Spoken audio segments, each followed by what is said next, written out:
तो स्तंभों की संख्या कितनी लेनी पड़ेगी? 8 लेनी पड़ेगी, क्योंकि 8 इंटू 3 की वैल्यू किसके बराबर होगी? 24 के बराबर होगी। दो मैट्रिक्स बराबर होने की दो कंडीशन है। पहली कंडीशन है कि इनकी कोटि समान होनी चाहिए। अगर कोटि ही समान नहीं है तो फिर मैट्रिक्स बराबर होने का कोई मतलब नहीं होता, क्योंकि पंक्ति और कॉलम की संख्या अगर बराबर होगी, ये वाला विकर्ण मैट्रिक्स का नहीं होता है। ठीक है, विकर्ण का मतलब वो सभी अवयव है जहां पर पंक्ति और स्तंभों की संख्या समान है, A11, A22, A33, A44। Hello hello hello. हाँ जी, नमस्कार विद्यार्थियों, स्वागत है आप सभी का एएसएल परिवार की इस लेटेस्ट क्लास में। आज की इस क्लास में हम प्रश्नावली 3.1 को कंप्लीट करने की कोशिश करेंगे। आज आपको क्लास ज्वाइन करने के दो ऑप्शन दिए गए हैं। पहला ऑप्शन था आपका क्वांटा लेक्चर्स का, जिस तरह से हम पिछले कुछ दिनों से क्लासेस ले रहे हैं। मैं आप लोगों को मैं वीडियो के थ्रू देख पाता हूँ और आप लोग मुझे वीडियो के थ्रू क्वेश्चन भी पूछ पाते हैं। एक हमने सेकंड ऑप्शन भी इनेबल किया हुआ है, जिस तरह से एप्लीकेशन में पहले क्लासेस ली जाती थी उस तरह से क्लास भी एप्लीकेशन के अंदर ऑन है। उसके दो फायदे हैं।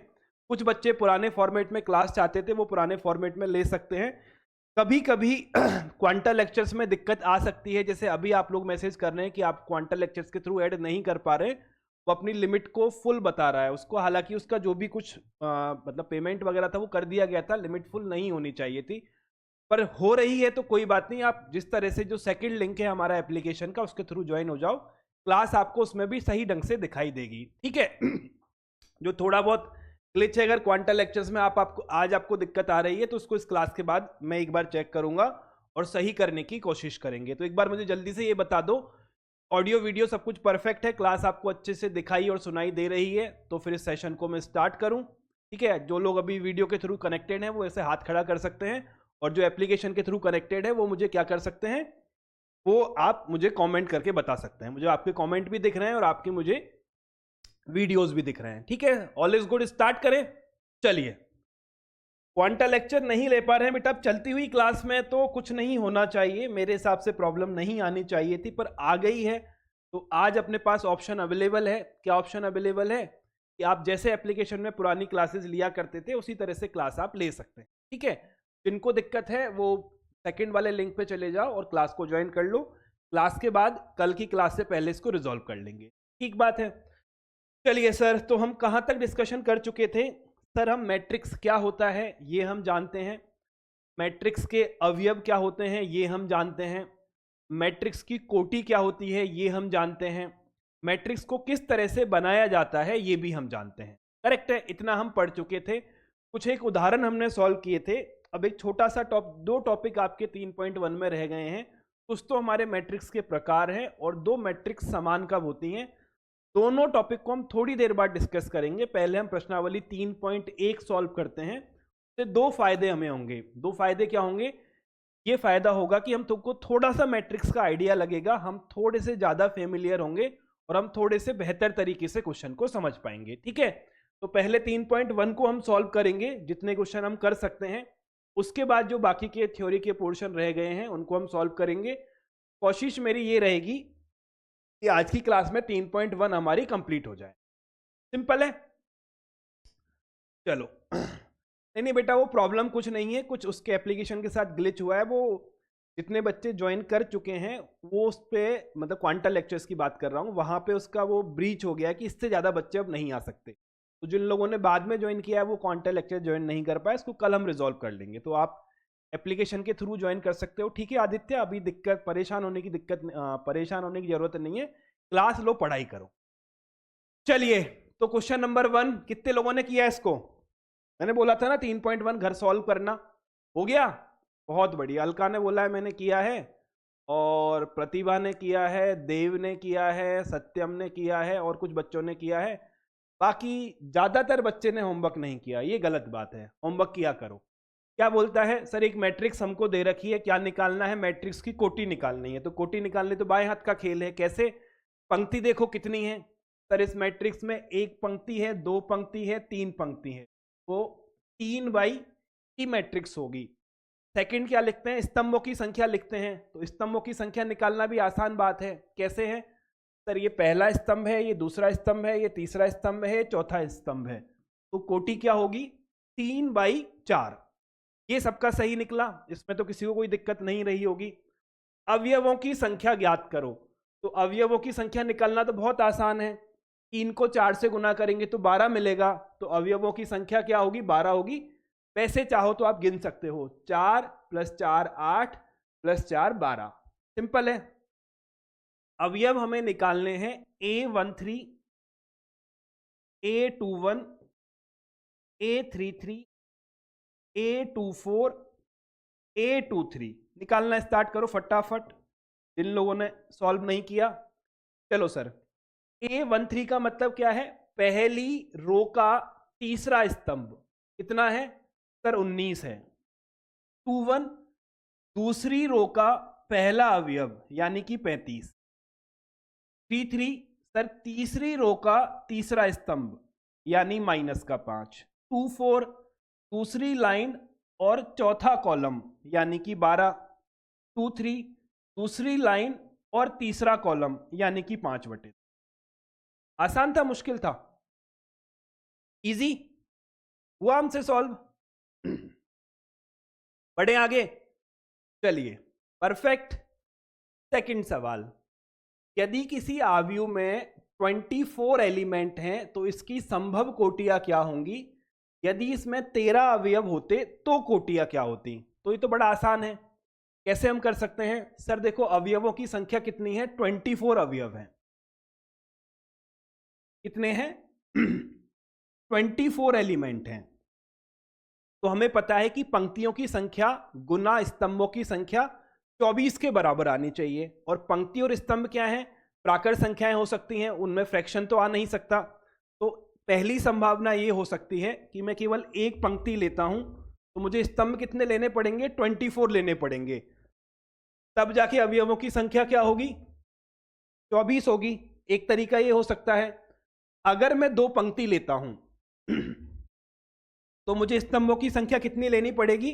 स्तंभों की संख्या मुझे 12 लेनी पड़ेगी, क्योंकि 2 × 12 24 के बराबर होगा। तो यहां मुझे क्या मिलेगा? 12 मिलेगा। अगर मैं पंक्तियों की संख्या 3 लेता हूं तो स्तंभों की संख्या कितनी लेनी पड़ेगी? 8 लेनी पड़ेगी, क्योंकि 8 × 3 की वैल्यू किसके बराबर होगी? 24 के बराबर होगी। ठीक बात है। अगर मैं पंक्तियों की संख्या 4 लेता हूं तो स्तंभ मुझे 6 लेने पड़ेंगे, तभी मुझे 24 बनेंगे।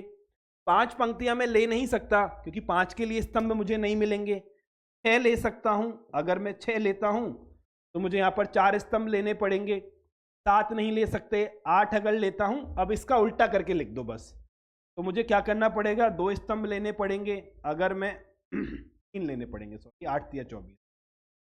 अगर मैं 12 पंक्तियां लेता हूं तो 2 स्तंभ लेने पड़ेंगे, और 24 पंक्ति लेता हूं तो मुझे 1 स्तंभ लेने पड़ेंगे। क्लियर? जल्दी से हाथ खड़ा करो एक बार। बात समझ आई नहीं आई? और ये वंशिका को आ रही है नींद। बेटा पढ़ाई कर ले, है ना? रात का समय हो गया है, 8:30 ही बजे, अभी 8:45 बजे थोड़ी नींद आती है। समझ गए? बहुत बढ़िया। चलो एक और है। अगर अवयवों की संख्या होती 13 तो कोटियां कितनी होती? सर 13 में किसी का भाग जाता ही नहीं है, तो हम 2 ही संभावना हो सकती हैं। अगर मैं एक पंक्ति लेता हूं तो मुझे 13 स्तंभ लेने पड़ेंगे। 13 के कोई गुणनखंड होते ही नहीं है, तो दूसरा तरीका क्या हो सकता है कि मैं 13 पंक्तियां ले लूं तो मुझे 1 स्तंभ लेने पड़ेंगे। आसान सी बात है, इजी है। हो गया? एप्लीकेशन वाले बच्चे भी कमेंट कर दो, मुझे दिख रहे हैं, मुझे पूजा का, आशु का, मयंक का। ठीक है, हैंड रेज कैसे करें वो पता है ना बेटा? एप्लीकेशन पे नहीं कर पाओगे तो कोई बात नहीं, कल रिजॉल्व कर देंगे। ठीक, चलिए, टेक्नोलॉजी है, कभी कभी धोखा दे जाती है, पर कोई बात नहीं। आज हमारी किस्मत अच्छी थी, हमने 2 क्लासेस शेड्यूल की तो बच्चे अकोमोडेट कर गए।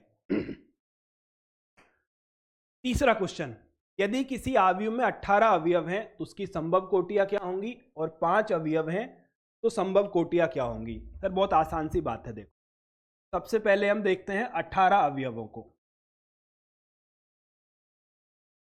ठीक है, तो अगर मैं एक पंक्ति लेता हूं तो मुझे 18 कॉलम लेने पड़ेंगे। अगर मैं 2 रो लेता हूं तो मुझे 9 कॉलम लेने पड़ेंगे। अगर मैं 3 रो लेता हूं तो मुझे 6 कॉलम लेने पड़ेंगे। 4 में ले नहीं सकता, क्योंकि 4 का भाग 18 में नहीं जाता है ना, क्योंकि क्या होगा? पंक्ति की संख्या और स्तंभ की संख्या प्राकृत संख्या हो सकती है, वो फ्रैक्शन यानी कि परिमेय संख्या, फ्रैक्शन को क्या बोलते हैं? भिन्न नहीं हो सकती। ठीक है, 4 नहीं ले सकते। 5 नहीं ले सकते, 6 ले सकते हो, 6 3। अब इन्हीं को उल्टा करके लिख दो। ठीक बात है। तो कुल मिला के इतने हमें मिल सकते हैं। कितने हैं ये? 3 और 3 6। आसान। अगर अवयवों की संख्या 5 होती तो क्या होता? सर 5 के अंदर किसी का भी भाग नहीं जाता है, इसके गुणनखंड होते ही नहीं है। 2 ही कोटि हो सकती हैं। अगर आप एक पंक्ति लोगे तो 5 स्तंभ होंगे, या 5 स्तंभ लोगे तो 1 कॉलम होगा। समझ गए? हाँ बेटा सत्यम, क्वांटा लेक्चर्स में नहीं ज्वाइन कर पा रहे हो, मैक्सिमम बच्चों की लिमिट एक्सपायर हो गई है, वो कुछ टेक्निकल प्रॉब्लम है, उसको कल रिजॉल्व करेंगे। अब आज नहीं ज्वाइन कर पा रहे हो तो आज आप एप्लीकेशन से ही पढ़ाई करो। ठीक, परफेक्ट, आ गया। चलिए आगे बढ़ते हैं। चौथा सवाल, इसमें क्या है? एक 2x2 की मैट्रिक्स आपको बनानी है, ए आई जे की रचना करनी है। ए आई जे आपको दे रखा है, 3 में से 2 आपको करोगे, 1 में आपको कराऊंगा। ठीक है, क्योंकि बहुत ही आसान चीज है। तो कौन सा कराऊं? थोड़ा मुश्किल वाला मैं करा देता हूं। ये मैं आपको कराता हूं, ये आपको घर बैठ के करना है अपने आप से, ये आपको घर बैठ के करना है अपने आप। ठीक बात है। तीसरा वाला कराते हैं। चलो, ए आई जे आपको क्या दे रखा है? ए आई जे हमको दे रखा है आई प्लस ट्वाइस जे का होल स्क्वायर और बटे में है 2। ठीक है, मैट्रिक्स की कोटि क्या है? मैट्रिक्स का ऑर्डर क्या है? 2x2 का है, यानी पंक्ति 2 होंगे और स्तंभ भी 2 होंगे। तो मैंने ये एक मैट्रिक्स बना ली 2x2 की, A11, A12, A21, A22। ठीक है, अब सबका मान निकालो अलग अलग। A11 का मान क्या होगा? A11 का मान क्या होगा? A11 का मान होगा I का मान 1, J का मान 1, तो ये होगा 1 प्लस 2 का होल स्क्वायर बटे में 2, तो 3 का स्क्वायर 9 बटे 2, यानी कि आपको ये आपका मान मिलेगा। पहला अवयव हमें क्या मिल गया? 9 बटे 2। ठीक है, फिर हम क्या निकालते हैं? A12 निकालते हैं। तो I का मान कितना है? 1 है, J का मान 2 है, तो ये 2 से गुना होगा तो 4 हो जाएगा। तो 5 का स्क्वायर बटे 2, यानी कि 25 बटे 2। आसान सी बात है। ठीक है, A21 निकालो। I का मान कितना है? 2, J का मान कितना है? 2, तो 2 प्लस 2 का होल स्क्वायर बटे 2, तो 4 का होल स्क्वायर 16 बटे 2, यानी कि 8। ठीक है, तो हमको यहां क्या मिलेगा? हमको यहां मिलेगा 8। A22 निकालो। I का मान 2, J का मान 2, 2 इंटू 2 4 अपॉन 2, तो 6 का स्क्वायर 36, 36 बटे 2 यानी 18। ये आपकी मैट्रिक्स। किस किस का आंसर सही आया? जल्दी से हाथ खड़ा करो, किस किस का आंसर सही आया। कौन सा स्टेप बताना है वापस? ये तो कल भी तो बताए थे। मानस कल की क्लास में नहीं थे? मौसमी, मौसमी थी कल की क्लास में तो। परफेक्ट। हो गया सबसे? बाकी क्या कर रहे हो? ये बाकी लोग जो मतलब एकदम सुनसान बैठे हैं, इनका क्या हुआ है? चलो, 5वां क्वेश्चन। 2 क्वेश्चन है, एक होमवर्क दूंगा, एक मैं सॉल्व कराऊंगा, है ना? तो आसान वाला आपको होमवर्क पकड़ा देता हूं, थोड़ा मुश्किल वाला मैं सॉल्व करा। पहला पार्ट हम करते हैं। ठीक है, करें पहला पार्ट। क्या बोलता है पहला पार्ट? एक तो मैट्रिक्स की कोटि है 3x4, तो 3 तो पंक्ति है, 4 स्तंभ हैं, तो मैट्रिक्स कैसी बनेगी? 3 पंक्ति होंगी, पहली पंक्ति, दूसरी पंक्ति, तीसरी पंक्ति, और स्तंभ कितने होंगे? 4 स्तंभ होंगे, यानी आपको A11 मिलेगा, A12 मिलेगा, A13 मिलेगा, A14 मिलेगा। दूसरी पंक्ति में कौन मिलेगा? 21 होगा, 22 होगा, 23 होगा और 24 होगा। तीसरी पंक्ति में 31 होगा, 32 होगा, 33 होगा और 34 होगा। सही बात है? इसको जिन्होंने भी बोला है कि रिकॉर्डेड क्लास नहीं है, कौन सी रिकॉर्डेड? सारी क्लासेस अवेलेबल है रिकॉर्डेड। आज की तो अभी हाथों हाथ ही अपलोड हो जाएगी। ठीक है, तो जिनको पिछले क्वेश्चन में प्रॉब्लम थी उनके लिए ये क्वेश्चन है जो आपकी मदद करेगा। आप इसको, जैसे पहला क्वेश्चन समझ नहीं आया तो दूसरा समझ लो, दूसरा वाला थोड़ा मुश्किल है तो पहला अपने आप ही समझ आ जाए। ठीक बात है। मैंने ऐसे ही क्यों लिखा, क्योंकि मुझे सवाल में दे रखा है कि इसकी कोटि क्या है, 3/4 है। 3 कितनी है, 3 पंक्तियां हैं, 4 क्या है, स्तंभ है। तो 3 मैंने लाइन बनाई है और 4 क्या बनाए, मैंने कॉलम बनाए हैं। सिंपल है। अब ए आई जे की परिभाषा क्या है, ए आई जे की परिभाषा है 1/2 मॉड लगाना है, -3 आई करना है, +J करना है। ठीक है, तो यहां मैट्रिक्स हम बना लेते हैं। अब एक एक एलिमेंट निकालना स्टार्ट करते हैं। सबसे पहले मैंने निकाला A11, यानी I का मान 1, J का मान 1, तो क्या होगा 1/2 मॉड -3 +1। तो -3 +1 कितना होगा, -2 होगा, और मॉड -2 को +2 कर देगा, 2/2 का मतलब 1 होगा। ठीक है, ये कैलकुलेशन नहीं कर पाओ तो पूरा लिख के कर लेना। ठीक बात है। A12 निकालते हैं, यानी I का मान कितना है, I का मान कितना है, 1 है, और J का मान कितना है, 2 है। तो मैंने क्या किया, मॉड लगाया, यहां क्या रखा, 1 रखा, तो -3 + 2, तो ये -1 बनेगा, तो -1 मॉड से +1 बन जाएगा, तो 1/2 मुझे यहां से मिलेगा। मान क्या निकला आपका, हाफ निकला। ठीक बात है। आगे बढ़ो, A13 निकालो, 1/2 आई के 1 से गुना करेंगे तो -3 +3 यानी 0 हो जाएगा। तो ये क्या मिल गया, मुझे 0 मिल गया। आगे क्या निकालो, A14 निकालो, 1/2 आई का मान 1 है तो -3 मिलेगा, J का मान 4 है तो +4 मिलेगा, तो -3 + 4 1/2 यानी आपको हाफ यहां मिल गया। पहली लाइन सबके समझ आ गई? कोई ऐसा महारथी जो नहीं समझ पाया हो? 1 हाफ 0 हाफ। ठीक है, सब समझ गए? कोई नहीं सो रहा है अब, है ना? नहीं सो रहा है। बोधराज बेटा, इतनी ठंड पड़ रही है क्या? अरे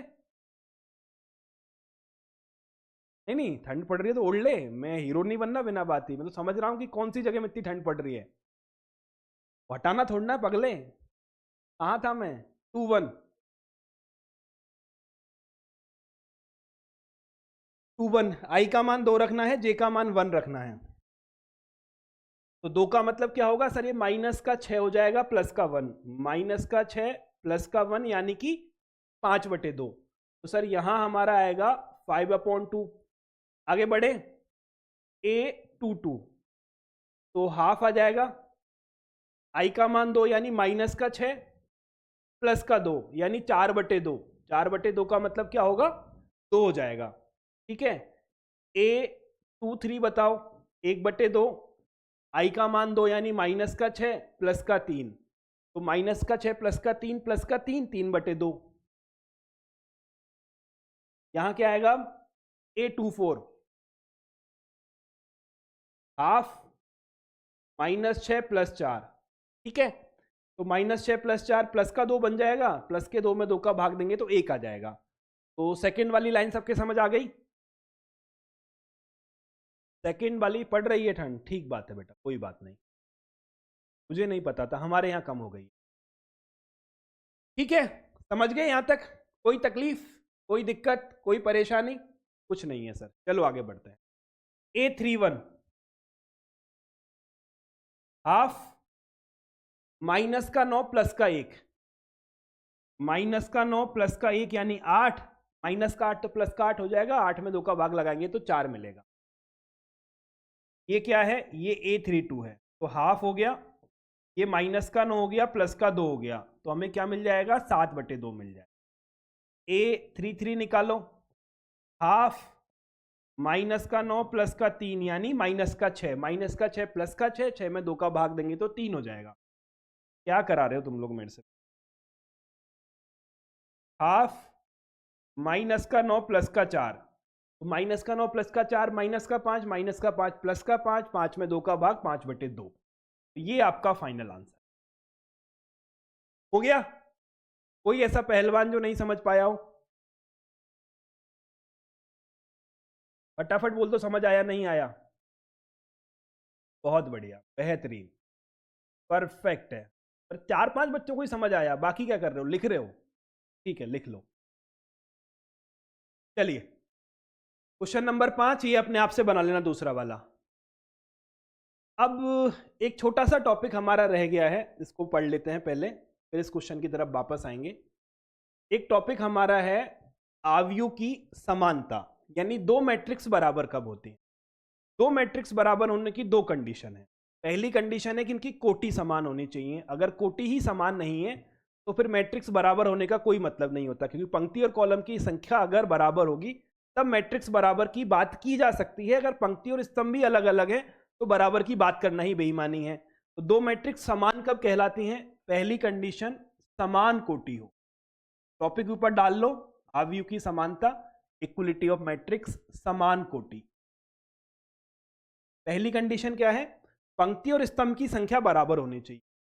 दूसरी कंडीशन क्या है? दूसरी कंडीशन ये है, अगर पंक्ति और स्तंभ की संख्या बराबर है तो संगत अवयव बराबर होने चाहिए।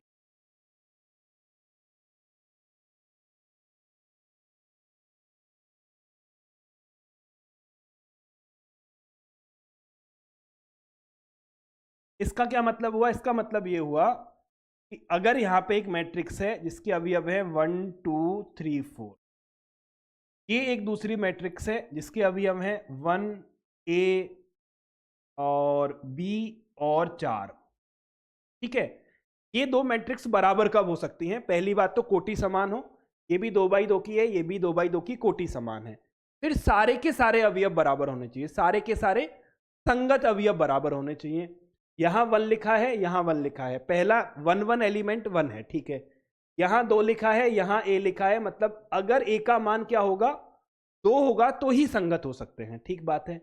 यहां 3 लिखा है, यहां B लिखा है, तो B का मान क्या होना चाहिए? B का मान 3 होना चाहिए, तभी ये बराबर हो सकते हैं। यहां 4 लिखा है, यहां 4 लिखा है, तो बराबर है। इसका मतलब क्या है? अगर A का मान 2 है और B का मान 3 है तो ये दोनों मैट्रिक्स बराबर होंगे, ठीक। पहला उदाहरण। सेकंड उदाहरण हम ऐसे ले सकते हैं कि एक मैट्रिक्स हमारे पास है 5 2 4 -1, ठीक है। यहां लिखा हुआ है आपके x, यहां लिखा हुआ है y, यहां लिखा हुआ है z और यहां लिखा हुआ है 0। और अगर आपसे कोई पूछे कि एक्स वाई जेड के ऐसे मान बताओ जब ये दोनों मैट्रिक्स आपस में क्या हो जाए? बराबर हो जाए, तो एक बार सॉल्व करो, इसका आंसर निकालो और मुझे बताओ कमेंट करके कि आंसर क्या आया। ये दो मैट्रिक्स अगर बराबर हैं तो एक्स वाई जेड का मान क्या होगा, ये सवाल है मेरा। कोटि क्या होती है? कल की क्लास नहीं पढ़ी बेटा आर्यन? कोटि होती है पंक्तियों की संख्या इनटू स्तंभों की संख्या। मैथमेटिक्स में डेली क्लास में आया करो। अगर आप एक दिन क्लास में आओगे, 2 दिन नहीं आओगे तो फिर दिक्कत होगी।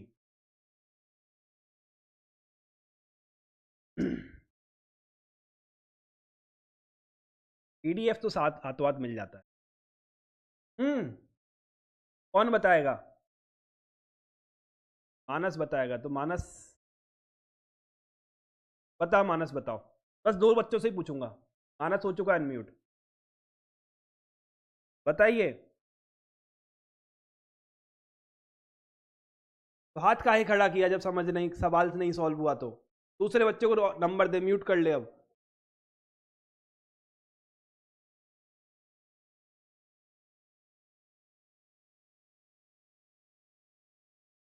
वाह बेटा, तब कमाल कर रहा है। तो कहाँ यूज आएगा?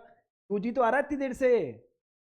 जब ये सवाल आपने बनाया, जब ये सवाल आपने बनाया ए आई जे का मान ये है तो मैट्रिक्स बताओ, तो मैंने ये मैट्रिक्स ऐसी ही क्यों बनाई? क्योंकि यहाँ कोटि 2/2 दे रखी थी, 2 पंक्ति 2 स्तंभ थे, तभी मैंने ऐसे लिखा। इस वाले क्वेश्चन में क्या किया मैंने? इसको ऐसा ही क्यों बनाया? मैं तो कुछ भी बना सकता था ना, पंक्तियों की संख्या 10 ले लेता, स्तंभों की संख्या 20 ले लेता, पर मैं नहीं ले सकता क्योंकि इसकी कोटि यहाँ दे रखी है। तो जो कोटि है उसी, जिस कोटि की मैट्रिक्स है उसी की तो मुझे बनानी है। अगर ये 3/4 नहीं होता तो मुझे कैसे पता चलता है कि मुझे ऐसे बनाना है? मैं आई और जे का तो कुछ भी मान रखता जाऊंगा, यहाँ पे वैल्यूज निकलती जाएंगी। तो मैं तो 4/5 भी बना सकता हूं, मैं तो 5/10 भी बना सकता हूं, कोई रोकेगा थोड़ी। किसने रोका? इसने रोका। मेरे सवाल का आंसर कौन करेगा? दूसरा बच्चा कौन था? म्यूट कर ले बेटा शांति से। साहिल और प्रिंस दोनों को अनम्यूट किया है मैंने। बताओ बताओ, गुड इवनिंग बताओ। हाँ हाँ, ऐसा करने पे बराबर हो रही है।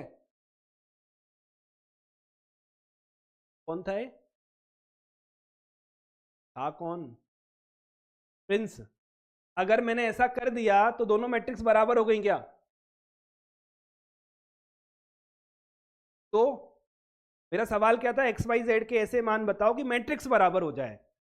करेक्ट है। इस मैट्रिक्स में प्रॉब्लम क्या है? इस मैट्रिक्स में प्रॉब्लम ये है कि यहाँ पे -1 है और यहाँ पे 0 है। तो मैं एक्स वाई जेड का कुछ भी मान ले लूँ, एक्स वाई जेड का मैं कुछ भी मान ले लूँ, मैं संगत अवयव को बराबर कर ही नहीं सकता। -1 कभी 0 के बराबर नहीं हो सकता। तो एक्स वाई जेड का ऐसा कोई भी मान संभव ही नहीं होगा।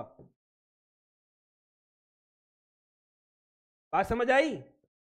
ऐसे एक्स वाई जेड के कोई मान है ही नहीं जिनके लिए बराबर हो जाए। Not possible, X Y Z की वैल्यूज ही नहीं है ऐसी। ठीक है, चलो म्यूट कर लो।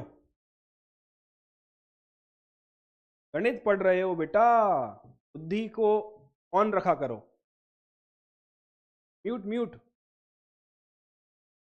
चलो सेकंड बात ये है, जो भी कोई बच्चा क्वेश्चन करे वो गुड इवनिंग और वो नमस्कार सर ये बंद कर देना करना, क्योंकि उसमें क्या टाइम जाता है। आप सभी लोग मेरा आदर करते हैं, ये बात मैं जानता हूं। अब आप अगर कुछ बोलोगे गुड इवनिंग तो मुझे उसका जवाब भी देना पड़ेगा, तो अब 10-12 सेकंड हमारे जाते, उतना समय नहीं है। तो डायरेक्ट कट टू कट बात किया करो, जो क्वेश्चन है उसको सीधा पूछा करो, और अगर मैं कुछ पूछ रहा हूं तो उसका सीधा आंसर किया करो। ठीक है? ये कौन है जो अनम्यूट है अभी? प्रिंस मार खाएगा मेरे से, मुझे पता लगता है यहां से आवाज किसकी आ रही है। अपने आप को म्यूट कर लिया करो चुपचाप शांति से। ठीक है, चलो फट सवाल बनाओ। निम्नलिखित समीकरणों में एक्स वाई जेड के मान ज्ञात कीजिए। तो मैट्रिक्स बराबर हैं तो मतलब कोटि भी समान होंगी, संगत अवयव भी समान होंगे। ठीक है, निकाले आंसर। तो y का मान क्या होगा सर? y का मान होगा 4। z का मान क्या होगा? z का मान होगा 3। x का मान क्या होगा? x का मान होगा 1। और 5 तो 5 के बराबर है ही सही। जब x का मान कितना है हमारा 1, y का मान है 4 और z का मान है 3, तब ये दोनों मैट्रिक्स क्या है हमारी? बराबर है। आसान सी बात है या मुश्किल बात है? ठीक है, इजी। चलो अगला सवाल करो। अगर ये दोनों मैट्रिक्स बराबर है तो आपको एक्स वाई जेड का मान बताना है। तो बराबर है तो x प्लस वाई का मान क्या है? 6 है। 2 2 के बराबर है। ठीक है, ये क्या है? ये हमारे पास है z प्लस 5 की वैल्यू 5 के बराबर है। और ये क्या है सर? ये हमको दे रखा है, नीचे लिख लेते हैं, एक्स वाई की वैल्यू क्या है? 8 के बराबर। ठीक है, 3 समीकरण है, 3 वैल्यूज हमें निकालनी है। अगर मैं इसको सॉल्व करता हूं तो 5 से 5 कैंसिल हो गया, z की वैल्यू कितनी आ गई? 0 आ गई। ठीक है, अब ये पहला वाला इक्वेशन है, ये दूसरा वाला इक्वेशन है। 30 सेकंड का समय मैंने आपको दिया, इन दोनों में से एक्स वाई का मान बताओ क्या निकलेगा। करो सॉल्व।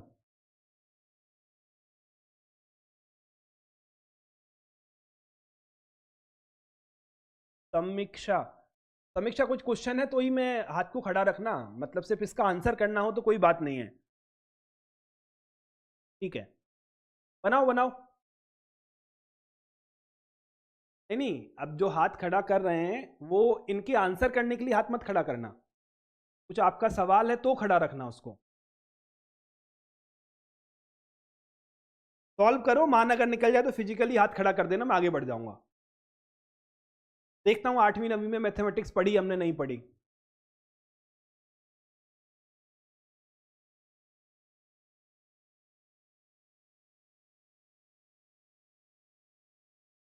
अनीश यादव पढ़ ले बेटा। गायब हो गया वो कैमरा बंद करके, नहीं बच रहा है अभी, पता नहीं कहाँ देख रखा है। सवाल सॉल्व कर, सवाल। कार्तिक का हो गया, वेरी गुड। ठीक है, आनंदी का हो गया, पीयू का हो गया, परफेक्ट है। चलो आगे बढ़ते हैं। सर ये समीकरण नंबर 1, ये समीकरण नंबर 2। हमने यहाँ से क्या किया? हमने सिंपल सा काम किया, यहाँ से x की वैल्यू निकाल दी। तो ये x की वैल्यू क्या आएगी? x की निकाल लो, y की निकाल लो, जो मन करे। y की वैल्यू मैंने यहाँ से निकाल ली, क्या आ गई 8/x आ गई। ये y का मान उठाकर मैंने यहाँ रख दिया, ठीक है। y का मान उठाकर मैंने समीकरण नंबर 1 में पुट कर दिया, तो ये मुझे क्या मिल गया, x मिल गया।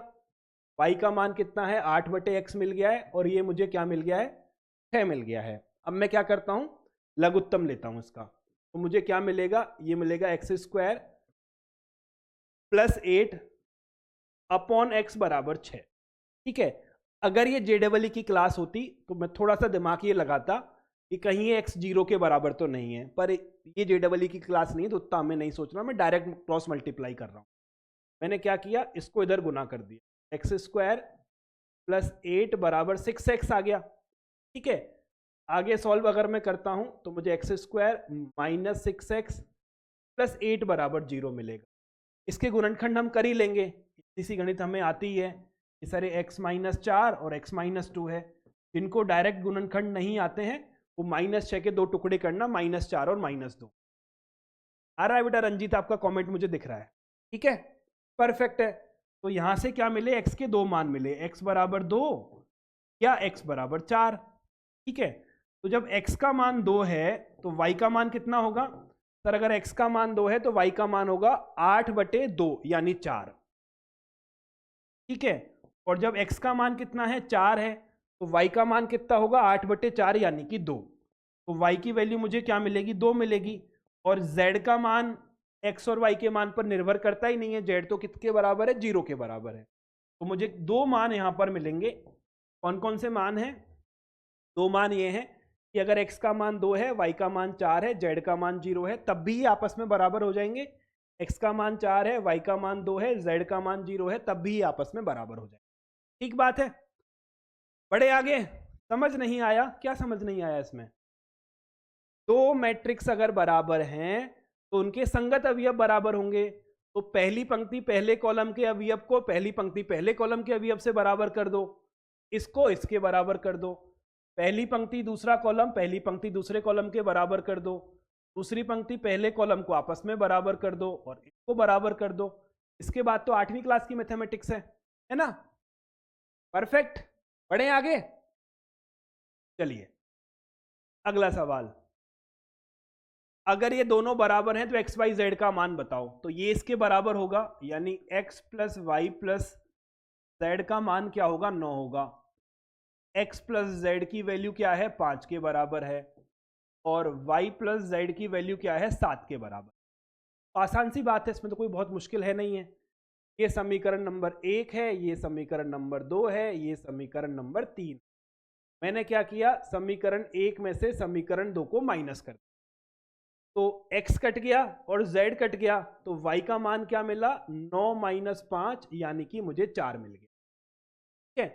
फिर मैंने क्या किया, समीकरण नंबर 1 में से समीकरण नंबर 3 को माइनस किया, तो y कैंसिल z कैंसिल, यहां क्या मिला, x मिला, यहां क्या मिलेगा, 9 - 7 यानी कि 2 मिलेगा।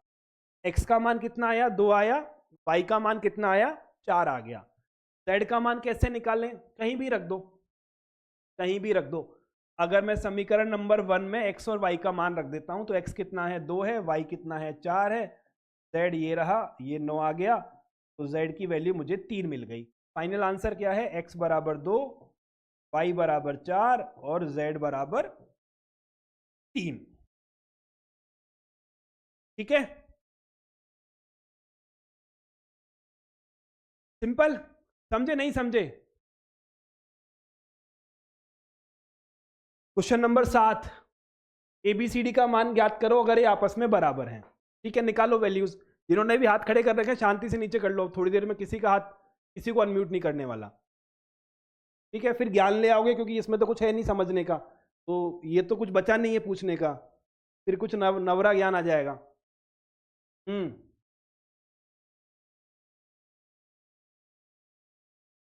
ठीक है, चलिए। ये दो मैट्रिक्स अगर आपस में बराबर हैं तो ABCD का मान हमें बताना है, ठीक बात है सर। तो बराबर है तो संगत अवयव बराबर होंगे, तो A - B किसके बराबर होगा, A - B -1 के बराबर, ठीक है। ये 2A + C किसके बराबर होगा, इसके बराबर होगा, यानी 2A + C किसके बराबर होगा, 5 के बराबर होगा। 2a माइनस बी किसके बराबर होगा? 2a माइनस बी आपका 0 के बराबर होगा। और 2c प्लस डी किसके बराबर होगा? 2c प्लस डी आपका 13 के बराबर। ठीक है, ये 4 समीकरण हैं, इनको करना है हल। a b c d का मान निकालना है। छठी, सातवीं, आठवीं में जो भी कुछ आपने ज्ञान सीखा है उसका आप जिस तरह से प्रयोग कर सकते हो उस तरह से प्रयोग करके आप क्या कर सकते हो, इसका आंसर निकाल सकते हो। ठीक है, जो मुझे समझ आएगा मैं सॉल्व कर दूंगा, उसके अलावा भी तरीका हो सकता है जिससे आप आंसर निकाल सकते हो। ये समीकरण नंबर 1 है, ये समीकरण नंबर 2 है, ये समीकरण नंबर 3 है, ये समीकरण नंबर 4 है। ठीक है, तो मैंने क्या काम किया, मैंने सिंपल सा काम किया कि मैंने समीकरण नंबर 2 में से समीकरण नंबर 1 को माइनस कर दिया। तो ये 2a में से a माइनस होगा तो a हो जाएगा, और माइनस बी आपस में कैंसिल हो जाएगा, और ये क्या बन जाएगा 0 प्लस 1, यानी मुझे क्या मिल गया, यानी मुझे a का मान मिल गया 1। ठीक है, जब मैंने a का मान 1 उठाकर यहां रखा तो ये क्या हो गया, 1 माइनस बी बराबर -1। इस 1 को यहां लाया तो माइनस बी बराबर -2, यानी b का मान मुझे क्या मिल गया, b का मान मुझे 2 मिल गया। आसान है। अब मैंने क्या किया, मैंने a का मान 1 यहां रखा तो 2 प्लस c का मान क्या मिलेगा, 2 प्लस c का मान 5 मिलेगा, तो यहां से c की वैल्यू मुझे 3 मिल गई। जब मैंने c का मान 3 यहां रखा तो मुझे क्या मिलेगा, तो मुझे यहां से मिलेगा 3c था, सॉरी ये 3c प्लस डी है। ठीक है, जब मैंने c का मान यहाँ पे 3 रखा तो मुझे मिलेगा 9 प्लस डी बराबर 13, यानी d की वैल्यू मुझे क्या मिल गई है, 4 मिल गई। a का मान है 1, b का मान है 2, c का मान है 3 और d का मान है 4। इसके अलावा भी और तरीके हो सकते हैं जिनसे आप सॉल्व कर सकते हो, तो आप सॉल्व कर सकते हो, कोई दिक्कत वाली बात नहीं है, जैसे आपका मन करे आप सॉल्व कर ले। ठीक बात है, आगे बढ़े। परफेक्ट। चलिए 2c बेटा मैंने रॉन्ग लिख दिया, उसको सही कर लो। हल्का आप हाथ खड़ा करने से कुछ होगा नहीं, मुझे आपकी बात समझ नहीं आ रही है। ठीक है, चलिए सर आगे बढ़ते हैं। क्वेश्चन नंबर 8 अभी तक हमने पढ़ा नहीं है, क्वेश्चन नंबर 9 को हम पहले सॉल्व करते हैं, 8 पे थोड़ी देर बाद आएंगे। ये बोलता है x तथा y के प्रदत्त किन मानों के लिए आव्यूं के निम्नलिखित युग्म आपस में समान हैं। यानी इसका मतलब ये है कि matrix 3x plus 7, 5 y plus 1 और 2 माइनस 3x बराबर है किसके, ये बराबर है 0, y माइनस 2, 8 और 4 के। ठीक है, अगर ऐसा है तो आपको x, y और z के मान बताने हैं। निकालो, करो सॉल्व और बताओ इसका आंसर क्या आएगा। मेरी स्पीड बहुत ज्यादा है, लिखने में प्रॉब्लम हो रही, कोई बात नहीं, लिखना बंद कर दो, क्लास के बाद लिख लेना। ठीक है, 90% बच्चों के स्पीड से प्रॉब्लम नहीं है, थोड़े बहुत बच्चों को हो सकती है क्योंकि उन्होंने 11 साल मैथमेटिक्स बहुत ही कमजोर स्तर की पढ़ी है, तो कोई बात नहीं, अगर प्रॉब्लम आती है तो लिखना बीच में छोड़ दो, है ना। फेयर में आराम से क्लास के बाद शांति से बैठ के बढ़िया सुंदर सुंदर नोट्स बनाना, पर ये उन्हीं के लिए एप्लीकेबल है जो नहीं लिख पा रहे हैं। तो लिख पा रहे हो वो साथ में लिखना, बाकी टाइम में रिवीजन करना, वो ज़्यादा फायदेमंद। हाँ जी, क्या हो गया विनीत मिश्रा और प्रिंस यादव को? फालतू का क्वेश्चन मत पूछ लेना बस मेरे से, वरना मार खाओगे। बोलो।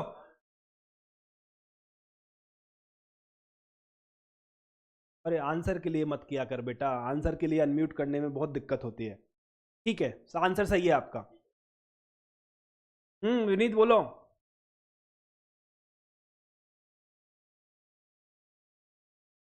वो अपने आप ही गायब हो गया, ठीक बात है। चलिए सॉल्व करते हैं। यहां से क्या निकलेगा, 3x प्लस 7 की वैल्यू 0 के बराबर होगी, यानी 3x का मान, बेटा म्यूट कर लेना, कौन है विनीत बोलो फटाफट।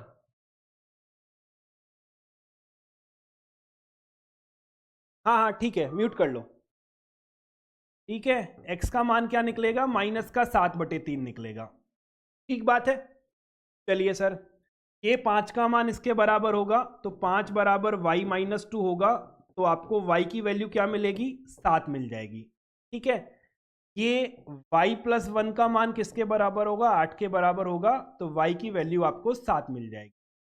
ये किसके बराबर होगा, 4 के बराबर होगा, तो 2 माइनस 3x की वैल्यू 4 के बराबर है। इसको मैं यहां ले गया, तो माइनस 3x की वैल्यू 2 के बराबर है, तो x की वैल्यू क्या है, माइनस का 2/3 है। अब समस्या हो गई, क्या समस्या हो गई, जो पहली इक्वेशन है वो मुझे बोलती है कि x का मान माइनस का 7/3 होना चाहिए जब ये मैट्रिक्स बराबर होंगी, और साथ में ये बोलती है कि x का मान माइनस का 2/3 होना चाहिए तब मैट्रिक्स बराबर होंगी। अब x के दो मान तो संभव नहीं है ना, एक समय में x एक ही मान ले सकता है। इसका मतलब क्या हो गया, अगर मैं x का मान माइनस 7/3 लेता हूं तो ये पहला अवयव बराबर हो जाएगा, पर ये चौथा वाला बराबर नहीं होगा। और अगर मैं x का मान माइनस 2/3 लेता हूं तो ये दोनों आपस में बराबर हो जाएंगे, पर ये आपस में बराबर नहीं होंगे। यानी ऐसा x का कोई मान नहीं है जिसके लिए पूरी की पूरी मैट्रिक्स के सभी संगत अवयव बराबर हो जाएं। मतलब क्या हुआ, ऐसे मान ज्ञात करना संभव नहीं है। ठीक है, आसान, परफेक्ट। चलो क्वेश्चन नंबर 10 बनाओ, इसको देखो कौन कौन बना पाता है, ट्राई करो एक बार, कितने बच्चे इसको सॉल्व कर पाते हैं। मैं 1 मिनट का समय देता हूं, बना के जो आंसर है आपका, वो जो बच्चे लाइव क्लास में है वो ऐसे ए का मतलब 1 B 2 4 ऐसे बोल देना मुझे, और एप्लीकेशन वाले कमेंट में आंसर डाल देना। करो सॉल्व,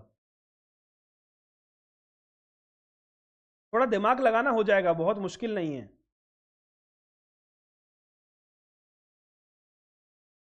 अंकित कोई डाउट है ना बेटा, आंसर के लिए हाथ खड़ा नहीं किया ना, बोल।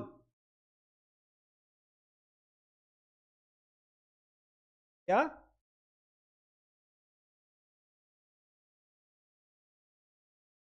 तो किताब में से देख ले, किताब नहीं है एनसीईआरटी की, ये है 3/3 कोटि के ऐसे अवयवों की कुल कितनी संख्या होगी जिनके प्रत्येक प्रविष्टि 0 या 1 है। 3/3 कोटि की ऐसी कितनी मैट्रिक्स बन सकती हैं जिनके सभी अवयव 0 या 1 है, ये सवाल है। सवाल क्या है,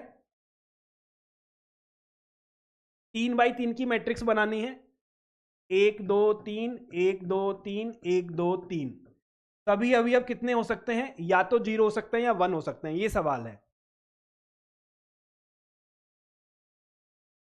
हाँ एनसीईआरटी फर्स्ट है, एनसीईआरटी फर्स्ट में ही है मैट्रिक्स।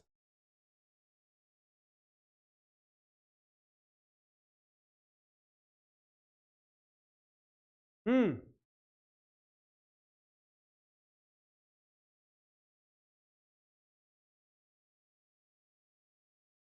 आंसर के लिए कोई हाथ मत खड़ा करना। 4 प्रिंस ने आंसर दिया, और किसने आंसर दिया, सत्यम ने दिया, पीहू ने दिया, एप्लीकेशन में किसका आया, नीरज ने दिया,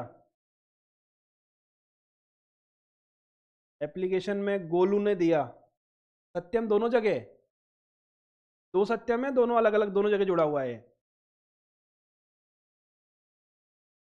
चलो बनाए सवाल।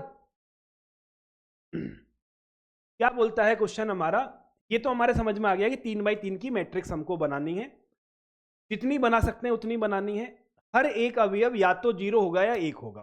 ठीक है, तो थोड़ा सा जिन्होंने क्रमचय संचय पढ़ा है उनको आइडिया लग गया होगा कि ये जो स्थान है यहाँ कौन कौन आ सकता है, यहाँ 0 भी आ सकता है और 1 भी आ सकता है ना। यानी A11 जो हमारा स्थान है उसको भरने के 2 तरीके हो सकते हैं, या तो 0 लिख दो या 1 लिख दो। ठीक है, इस स्थान को भरने के भी फिर से 2 तरीके हो सकते हैं, या तो 0 आ सकता है या 1 आ सकता है, और इस स्थान को भरने के भी 2 तरीके हो सकते हैं, या तो 0 आ सकता है या 1 आ सकता है। टोटल हमारे पास 9 जगह हैं, टोटल कितनी जगह, 9 जगह हैं। हर जगह को भरने के 2 तरीके हैं, या तो 0 लिखूंगा या 1 लिखूंगा।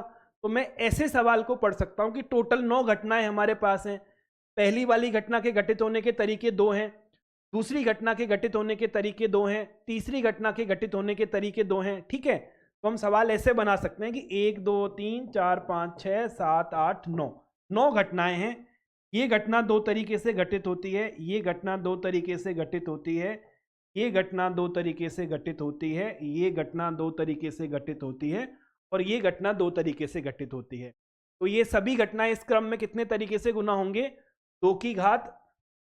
ये सभी घटनाएं इसी क्रम में कितने तरीके से घटित होंगी? 2⁹ और 2⁹ का मान क्या होता है? 512। तो आंसर क्या होगा? ऑप्शन नंबर डी हमारा आंसर होगा। ठीक है, बात समझ में आई या नहीं आई? समीक्षा बोलो।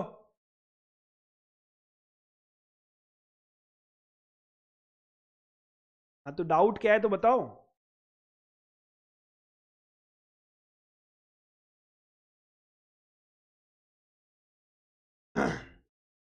मेरे पास दो पेंट है, एक काले कलर का है, एक सफेद कलर का है।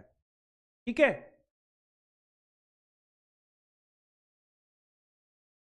मेरे पास तीन टी शर्ट है।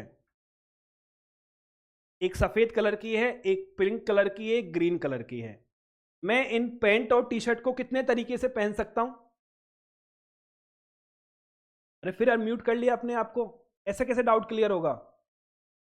आंसर करो उसका मुझे।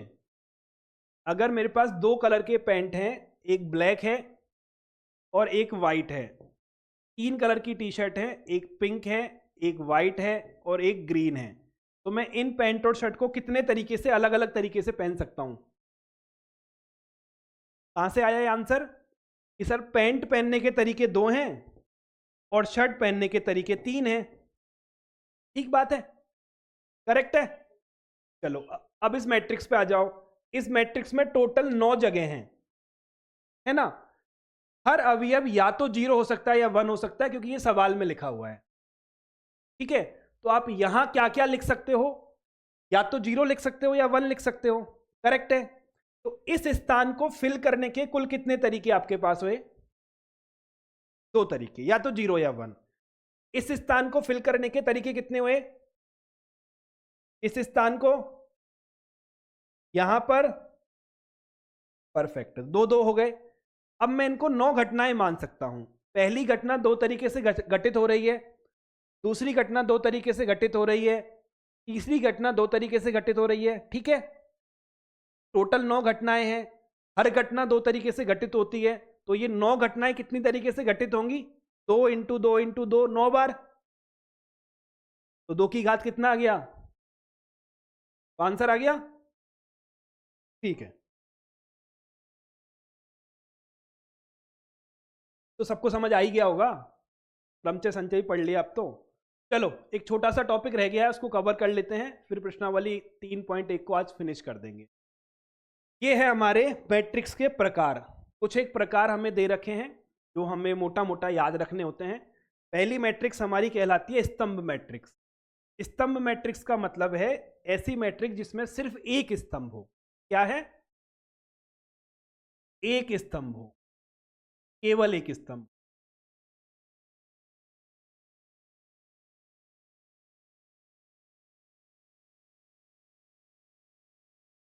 आसान सी बात है। Example 1 2 XYZ। इसकी कोटि क्या है? 2 पंक्ति 1 स्तंभ। इसकी कोटि क्या है? 3 पंक्ति 1 स्तंभ। ठीक है, इन जनरल जो स्तंभ मैट्रिक्स हमारी रही होगी, ये क्या हुआ है? क्या हुआ है? Network is low. अच्छा ठीक है, सही हो गया, परफेक्ट। थोड़ा सा बीच में ब्लड होगा, वापस सही हो जाएगा। ठीक है, कहां थे हम? यहां थे। इन जनरल जो भी स्तंभ मैट्रिक्स रही होंगी वो कैसी होंगी? A बराबर AIJ रहा होगा। ठीक है, जहां पर कोटि क्या होगी? सर पंक्तियों की संख्या तो कितनी भी हो सकती है, पर स्तंभों की संख्या सिर्फ एक होगी। जैसे 2 1 3/1 की। परफेक्ट है। पंक्ति मैट्रिक्स क्या होती है? सर नाम से ही मालूम है, केवल एक पंक्ति हो।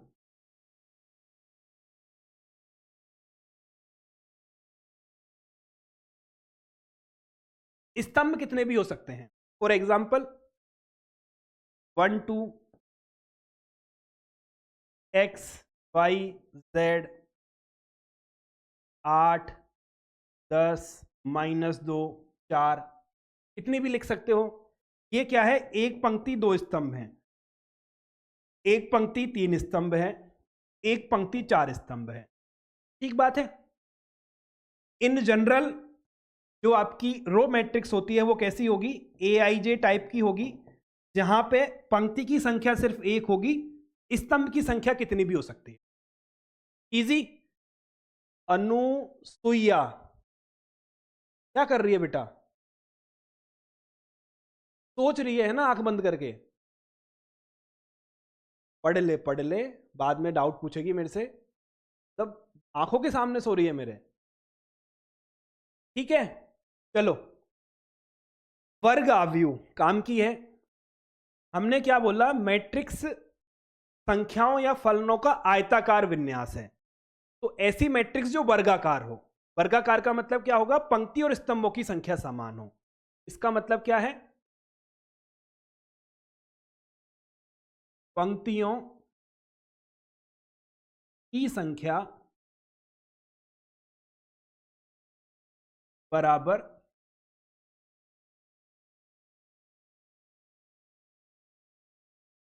स्तंभों की संख्या। ठीक बात है, समझ गए। फॉर एग्जाम्पल, एक मैट्रिक्स है जिसमें केवल एक ही अवयव है, 1 क्रॉस 1 की है, एक पंक्ति एक स्तंभ, पंक्ति और स्तंभ समान है।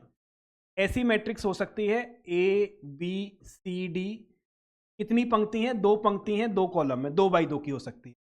ऐसी मैट्रिक्स भी हो सकती है 1 2 3 4 5 6 7 8 9, क्या है, 3 पंक्ति हैं और 3 स्तंभ हैं, 4x4 की भी हो सकती है।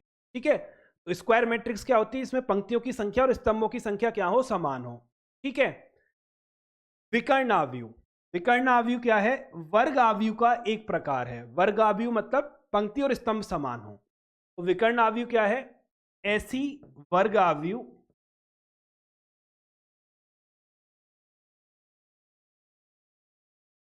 जिसमें मुख्य विकर्ण के अलावा सभी अवयव 0। विकर्ण के अलावा सभी अवयव शून्य हो।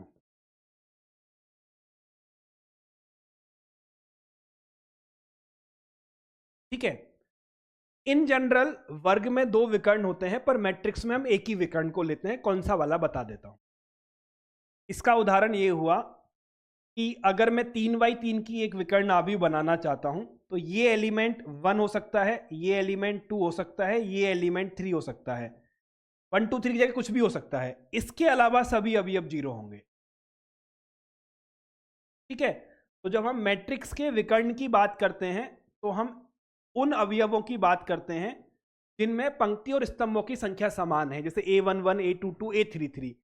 ये वाला विकर्ण मैट्रिक्स का नहीं होता है। ठीक है। विकर्ण का मतलब वो सभी अवयव है जहां पर पंक्ति और स्तंभों की संख्या समान है, A11 A22 A33 A44। ठीक बात है। और भी उदाहरण हो सकते हैं, कुछ भी उदाहरण ले सकते हो। X 0 0 0 Y 0 0 0 Z। 2x2 का उदाहरण भी हो सकता है, X 0 0 Y। ठीक है। तो विकर्ण आव्यूह क्या है, पंक्ति और स्तंभ समान है।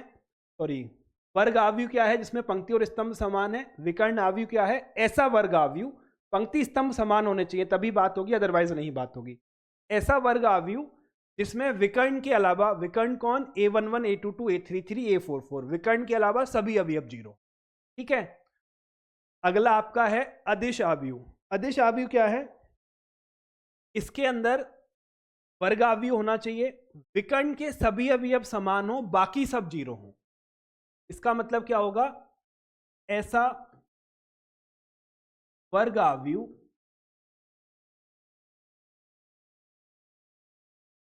जिसमें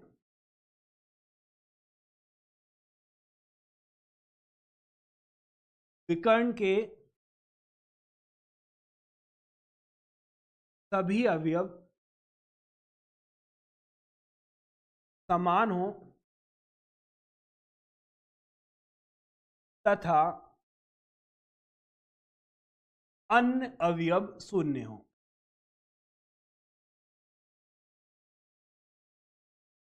आपका स्केलर मैट्रिक्स अदिश आव्यूह कहलाता है। ठीक है, विकर्ण में पंक्ति स्तंभ समान है, अगर क्या बोल रहा हूं, वर्ग में पंक्ति स्तंभ समान है, अगर विकर्ण चाहिए तो सिर्फ विकर्ण पर अवयव होंगे, वो समान अलग अलग हो सकते हैं। अगर अदिश चाहिए तो विकर्ण के सभी अवयव समान होंगे। ठीक है, फॉर एग्जाम्पल ए 0 0 0 के 0 0 0 के, ठीक है, या ए 0 0 ए। सिंपल, आसान सी बात है। अगर इसको हम मैथमेटिकली लिखना चाहें तो इसको हम ऐसे मैथमेटिकली लिख सकते हैं, एक आव्यूह है ए आई जे, मैं डायगोनल मैट्रिक्स की बात कर रहा हूं, एक आव्यूह ए आई जे है जो कि आपके n क्रॉस n की है। n क्रॉस n क्यों है? कि पंक्ति और स्तंभ समान है, अगर हमारी वर्ग है तो ही विकर्ण की बात होगी। ठीक है, इसकी खासियत क्या है? इसकी खासियत ये है कि ए आई जे का जो मान है वो कुछ भी हो सकता है। ए आई जे का मान कुछ भी हो सकता है जब आई जे बराबर हो, परंतु ए आई जे का मान क्या होगा? 0 होगा जब I is not equal to जे है। इसका मतलब ये हुआ, समझना, यहां क्या है, ये A11 है, आई जे बराबर है, ये वैल्यू ले सकता है। ये A12 है, आई का मान 1 है, जे का मान 2 है। आई और जे जब समान नहीं है, कहां पर नहीं है? यहां नहीं है, यहां नहीं है, यहां नहीं है, यहां नहीं है, यहां नहीं है, यहां नहीं है, इन सभी जगह पर मान 0 होगा। ठीक है, अगर इसे लिखना चाहो तो कैसे लिखोगे? एक मैट्रिक्स होगी ए आई जे की, इसकी कोटि n क्रॉस n होगी क्योंकि वर्ग आव्यूह है। ठीक है, साथ में क्या है, ए आई जे का जो मान है वो किसी एक संख्या फिक्स के बराबर होगा जब आई और जे बराबर हैं, और ए आई जे का मान क्या होगा? 0 होगा जब I is not equal to जे है। बहुत ज्यादा रटने की आवश्यकता नहीं है, कोई आपसे ये मेरे हिसाब से नहीं पूछने वाला। ठीक है, हमें आइडिया ये होना चाहिए, मतलब ये डेफिनेशन नहीं पूछने वाला, हमें आइडिया ये होना चाहिए कि हाँ लिखते कैसे हैं। ठीक है, तत्समक आव्यूह आइडेंटिटी मैट्रिक्स बड़े ही काम की मैट्रिक्स है, इसे हम आई से निरूपित करते हैं। ये कैसी मैट्रिक्स है? एक ऐसी वर्ग आव्यूह जिसके विकर्ण के सभी अवयव 1 है, बाकी सब 0 है। क्या हो गया ये? ऐसे इसका परिभाषा क्या होगी? ऐसी वर्ग आव्यूह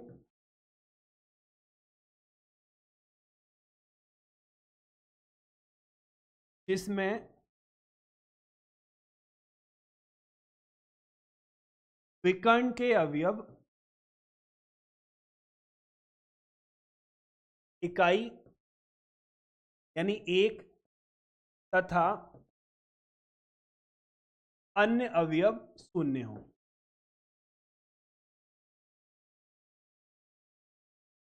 और उदाहरण, मतलब मैं लिख रहा हूं I2 का मतलब है 2x2 की मैट्रिक्स है, 1 0 0 1 है ना। मैंने लिखा I3 का मतलब क्या है? ये 3x3 की मैट्रिक्स है, 1 0 0 0 1 0 0 0 1।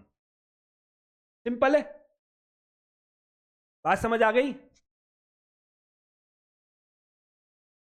ठीक है, डाउट है? क्या है डाउट? पीडीएफ और रिकॉर्डेड क्लासेस किस में मिलेंगी? रिकॉर्डेड क्लासेस तो अभी एप्लीकेशन में मिल जाएगी, पीडीएफ में आपको टेलीग्राम पर दे दूंगा।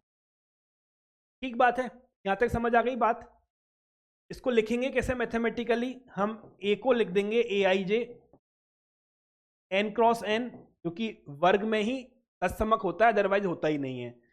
यहां पे क्या है सर? आई जे का मान क्या है? आई जे का मान 1 है, कब? जब आई बराबर जे है। और आई जे का मान क्या है? आई जे का मान 0 है जब I is not equal to जे है। ठीक बात?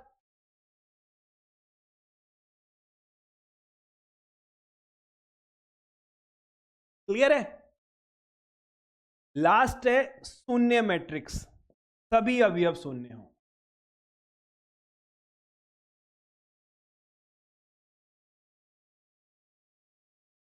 फॉर एग्जाम्पल,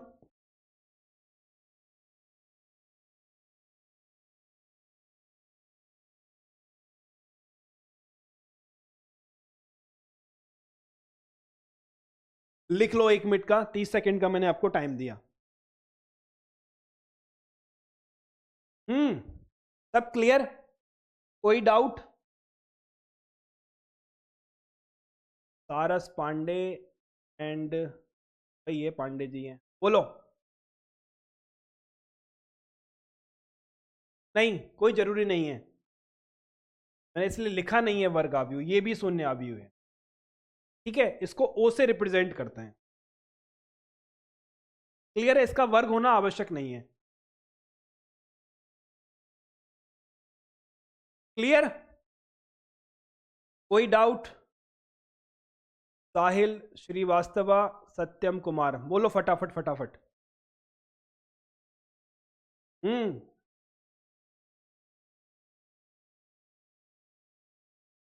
क्योंकि वो वर्ग आव्यूह हैं। वर्ग आव्यूह का मतलब क्या होता है? जिसमें पंक्ति और स्तंभों की संख्या समान हो।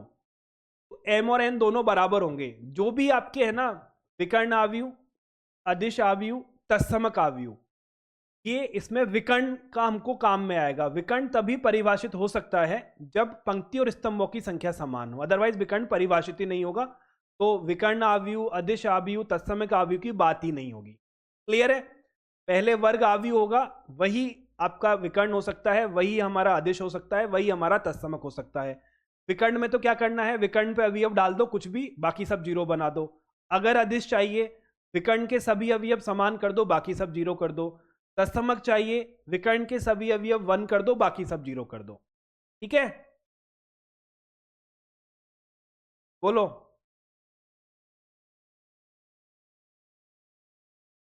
साहिल बोलो। नमस्कार, बोलो।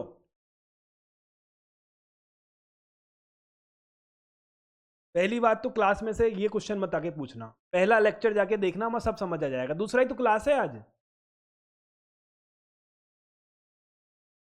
ठीक है,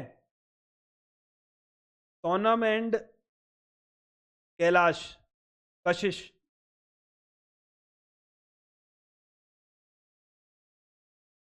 कशिश बेटा अनम्यूट करो अपने आप को। सोनम बोलो।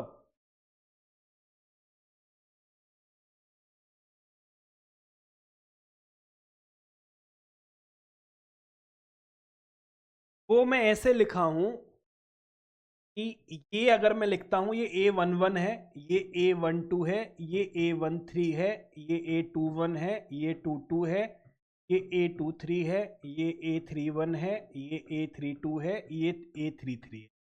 ठीक है, मैंने लिखा है Aij जब i बराबर j हो। i बराबर j मतलब मैं बात कर रहा हूं A11 की, A22 की, A33 की। करेक्ट है? आई और जे जब बराबर हैं तो पंक्ति और स्तंभ की संख्या बराबर है। तो ये 3 अवयव हैं जिनको हम विकर्ण के अवयव बोलते हैं। इन 3 पर क्या होता है, आई और जे का मान समान होता है। यहां पर आई का मान 1 है, जे का मान 2 है, तो बाकी सभी अवयवों पे I is not equal to जे है। ठीक, कशिश बोलिए।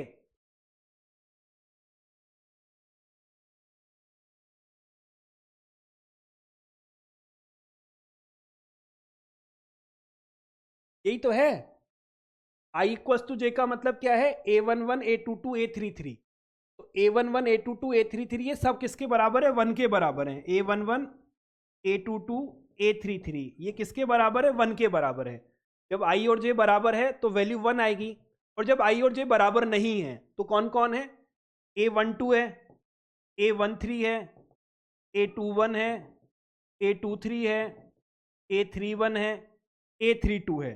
ये सब किसके बराबर हैं, 0 के बराबर है। ठीक है, चलो इस वाले क्वेश्चन पे आ जाओ। क्या बोलता है, एक मैट्रिक्स है जो कि वर्ग आव्यूह है। वर्ग आव्यूह कब होता है, जब पंक्ति और स्तंभों की संख्या समान हो। कब होगा, जब पंक्ति बराबर स्तंभ हो। ठीक है, तो पंक्ति की संख्या क्या है, m है, और स्तंभों की संख्या क्या है, n है। तो वर्ग आव्यूह कब होगा, जब m बराबर n होगा। सिंपल। चलिए, 2 क्वेश्चन है जो अब आपको मैं होमवर्क दे रहा हूं, और प्रश्नावली 3.1 हमारी होती है समाप्त। कल हम पढ़ेंगे 3.2। ये दोनों समान है, समीकरण निकालना, हल कर लेना। वैसे भी एनसीईआरटी में सॉल्यूशन दे रखा है, तो आप कर लोगे, है ना। एनसीईआरटी में सॉल्यूशन दे रखा है, आप कर लोगे। अगर नहीं भी कर पाओगे तो 1 या 2 दिन में मैं आपका डाउट ग्रुप ऑन कर दूंगा। डाउट ग्रुप बन गया है, आपका बनने वाला है, नहीं तो ठीक है, तो आप वहां भी पूछ पाओगे अगर नहीं समझ। तो ये थी हमारी क्लास। हम मैट्रिक्स में 2 क्लासेज ले चुके हैं, class number 1, class number 2। Matrix की प्रश्नावली 3.1 हमारी होती है समाप्त।